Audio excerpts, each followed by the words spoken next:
have you ever wondered how to make a good paper airplane? Well, I'll show you, all right?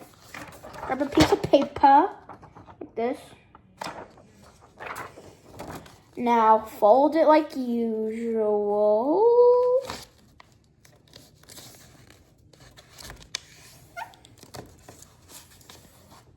Like this. Now, do that again on both sides. Probably thinking, oh yeah, you're gonna do the classic. No, it's called the neater. Hold the needle, all right? So now, it should look like this. All right, looking good. Clean.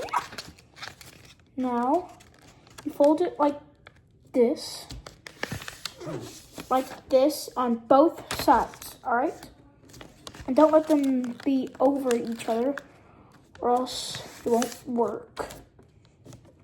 So it should look like this. Now then, fold it like you always do. Like this, so it looks like this. Then make the wings. I personally like to do these wings because they spin, and plus I don't have to take up the whole airplane, so it just will break. But this is called the needle because it goes super far, all right?